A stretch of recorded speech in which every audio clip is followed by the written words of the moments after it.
T'aimes bien BMW, t'aimes bien les moteurs et t'aimes bien le sport? Bah ça tombe bien, dans cette vidéo, on va parler de BMW Motorsport. Allez, c'est parti!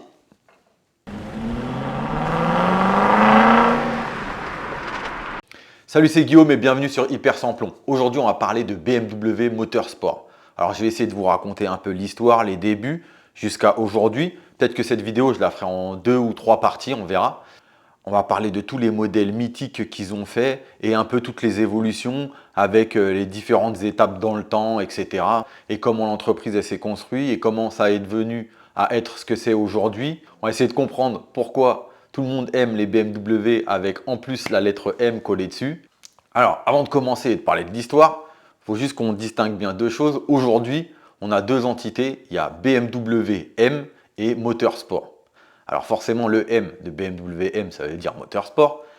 Il y a deux choses distinctes, c'est que BMW M, c'est une filiale du groupe BMW, du constructeur, qui transforme des voitures grand tourisme à partir de voitures commercialisées par la société mère BMW. Et Motorsport, c'est le département compétition du constructeur BMW. Donc qu'est-ce qu'il y a dans ce département? Il y a la Formule E, l'endurance, le grand tourisme et le superbike. Voilà pour ce que c'est aujourd'hui BMW M d'un côté et Motorsport de l'autre. Donc avant la création de Motorsport, on va revenir dans les années 60, 62 exactement. Ça fait déjà plusieurs années que BMW existe. Ils sont très bons dans ce qu'ils font et ils veulent essayer d'évoluer, que ce soit côté compétition ou toute autre course, mais aussi dans les voitures pour le grand public. Ils sont déjà des belles voitures et ce qu'ils veulent essayer de faire, c'est de dissocier ces deux choses-là et d'apporter aussi au public tout ce qu'ils peuvent apporter dans le sport et dans les voitures de compétition. C'est pour ça qu'ils vont créer BMW Motorsport. Les BM qui raflent tout à ce moment-là, c'est les modèles de la série 02. Alors dans ces modèles-là, on a les 1800 Ti et les 2000 Ti. C'est des voitures à petit gabarit, ils essayent de faire des bons rapports poids-puissance et voilà, ils raflent un peu toutes les courses qu'ils font et ils montent vraiment en puissance côté compétition. Mais le problème, c'est que toutes ces voitures de la série 2 qui gagnent pas mal de courses, elles sont préparées, pilotées ou même vendues par des préparateurs extérieurs à BMW. Et donc ça, c'est pas trop ce qu'ils recherchent. Eux, ce qu'ils veulent faire, c'est ramener l'activité dans l'entreprise BMW pour que tous les clients puissent bénéficier ou de leur voiture de luxe ou d'une voiture sportive. Dans le but de permettre au grand public de pouvoir acquérir des super bagnoles. Donc à ce moment-là, côté voiture de série, BMW, ils commercialisent toutes les voitures, on se rappelle tous, avec la calandre en nez de requin. Donc à ce moment-là, la plus grosse voiture de chez BMW, c'est la série 5 E12 528i. Super voiture, on connaît tous. Hein. On se souviendra par exemple de la BMW 528i de Jacques Messrine et aussi par exemple de la BMW 525i, toujours en E12, de l'inspecteur Derrick. Je ne sais pas si on peut dire que la série 5 E12, elle est portée chance à ce moment-là, à ces gens-là, parce que bon, il y en a un qui a fini criblé de balles à la porte de Clignancourt, et l'autre, bon, on peut pas dire que, enfin, si, on peut dire que sa série, c'est un peu de la merde. Inspecteur Derrick, on va pas trop s'étendre sur le sujet. Apparemment, dans l'ancien temps, il aurait traîné dans des trucs SS et compagnie. Bon, hein, c'est encore autre chose. T'as compris, SS, ça veut pas dire super sport. Hein. On n'est pas dans le domaine de l'automobile à ce moment-là. Donc voilà, on arrive début des années 70, exactement en 1972, et le 1er mai 1972, c'est là que est créé BMW Motorsport. Alors à cette époque, tout à l'heure je vous parlais de nom entre BMW M et Motorsport, à cette époque, à la création, le vrai nom c'est BMW Motorsport GmbH. Et donc à ce moment-là, juste avant la création de Motorsport, BMW font une campagne partout dans le monde et ils te demandent de t'abonner à ma chaîne. Ok? Tu vois là, je t'ai eu là. Donc tu t'abonnes à ma chaîne. Allez, c'est parti. Je suis aussi sur Instagram. Compte sur toi. Allez, c'est reparti. BMW met à la tête de Motorsport Jochen Nerpach, c'est un ancien pilote Porsche et aussi il a été directeur sportif chez Ford. Donc il compose une équipe de 35 personnes spécialisées dans tout ce qui est automobile de course ou pilote et il met son usine à côté de BMW à Munich. Donc la première voiture après la création de BMW Motorsport, c'est la BMW 3 litres CSL. On la reconnaît un peu à ses ailerons et même elle aura comme surnom la Batmobile. Donc là, la principale chose qu'ils essayent de faire, les ingénieurs de chez Motorsport, c'est créer une voiture qui est légère. Donc qui va apporter beaucoup de technologie et beaucoup de nouveautés dedans. On va retrouver le 6 cylindres en ligne qui fait ses débuts chez BMW avec 12 soupapes. Et donc ce moteur-là, ça sera le dernier moteur à 2 cylindres par soupape de BMW. Ensuite, en 1973, toujours dans la 3 litres CSL, on va retrouver le même moteur, mais là à 24 soupapes. Et là, on va vraiment commencer à voir les vraies prémices du 600 lignes qu'on connaît après dans les années 80. Le travail sur le poids, c'est que là, on commence à avoir des voitures qui ont des pièces en aluminium. Donc c'est sur cette 3 litres CSL, il y a le capot, les portes et le coffre qui sont en aluminium. Tout ça pour vraiment essayer de gagner en poids. C'est là qu'on essaie de travailler sur le meilleur rapport poids-puissance. Et là, la voiture, elle fait tout juste une tonne, exactement une tonne 92.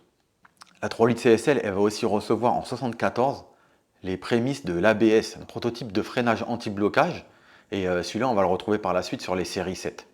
Donc la 3 litres CSL, elle sera produite environ à 1300 exemplaires avec différentes configs de moteur. Et forcément, elle aura vraiment des super résultats en course. Elle va gagner 6 fois le championnat d'Europe entre 73 et 79. Toujours dans les mêmes années, entre 1973 et 1975, on va retrouver la 2002 Turbo. Super petite bombinette qui est vraiment devenue un mythe aujourd'hui, la 2002 Turbo. Elle a pour base moteur le bloc M10 en fonte, issu de la 2002 TII. Donc c'est un 4 cylindres, 8 soupapes de 2 litres. Donc après son nom, après transformation, après ajout du turbo, deviendra le code M31. Après la création de ces deux modèles, ce qu'il faut retenir, c'est que BMW va retenir les couleurs avec les bandes bleues et rouges comme couleur officielle du département motorsport. Ensuite, on est en 1978 et là arrive la première BMW avec le M, la M1. M1 aujourd'hui, c'est un mythe et il n'y en a pas eu beaucoup qui ont été construits. C'est vraiment elle qui reprend un peu tous les codes de BMW Motorsport. Avec forcément un 600 lignes de 277 chevaux et 4 soupapes par cylindre. Elle fait le 0 à 100 en 5 secondes 6 et elle est capable d'atteindre plus de 260 km/h. Donc BMW, ils veulent s'occuper de tout ce qui est technique, moteur, etc. Et ils veulent donner la carrosserie à une équipe qui va faire ça bien côté design. Donc ils donnent le contrat chez Lamborghini. Sauf que ça ne se passe pas terrible. Lamborghini, ils prennent du retard parce que, sans leur dire, eux, ils travaillent sur un 4x4 pour l'armée. Et la construction, l'avancée de la BMW M1, elle prend beaucoup de retard. Ils vont tout rapatrier chez eux en Allemagne et finir le projet. À cette époque, c'est la voiture allemande la plus rapide sur le marché. Côté compétition, il y aura même une M1 Pro Car qui montera à plus de 300 km/h avec plus de 470 chevaux. Donc côté BMW, c'est une vraie réussite. Et donc c'est ça qui va faire qu'ils vont pouvoir s'élancer pour produire beaucoup d'autres modèles. Après la M1, il y a deux voitures qui vont voir le jour. Donc ils vont être issues de la même famille, du même moteur que la M1. Donc il y a le coupé M635 CSI. C'est vraiment un coupé qui a un design, vraiment c'est une tuerie. Et la première M5. Pourquoi je dis qu'ils sont de la même famille, c'est que ces deux modèles, ils vont reprendre le même moteur que la M1. À peu de choses près, c'est que sur la M1, le système d'injection il est mécanique et que sur ces deux modèles-là, on va retrouver une injection électronique. Bosch. Alors la M1, c'était comme je vous ai dit, c'était la première. Ils ont eu un peu du mal pour la conception, etc., même si ça a bien réussi. Au départ, elle était issue d'un prototype, alors que ces deux modèles-là, ils veulent vraiment en faire des modèles de série pour les gens qui veulent des sportives haute performance. Et donc la première M5 E28, elle est même assemblée à la main. Elle fait 286 chevaux, c'est presque 3 fois plus performant que la voiture de série du même gabarit, la série 5 518i. Elle peut atteindre une vitesse de pointe de 245 km/h. À l'époque, c'est révolutionnaire. On l'appellera la Businessman Express.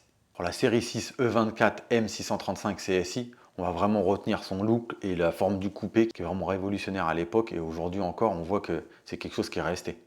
Ces deux voitures, c'est vraiment devenu des mythes. Et aujourd'hui, elles s'arrachent à prix d'or, surtout qu'il n'y a pas eu beaucoup d'exemplaires. Il y en a eu 3500 pour la M635 CSI et 2145 pour la première M5.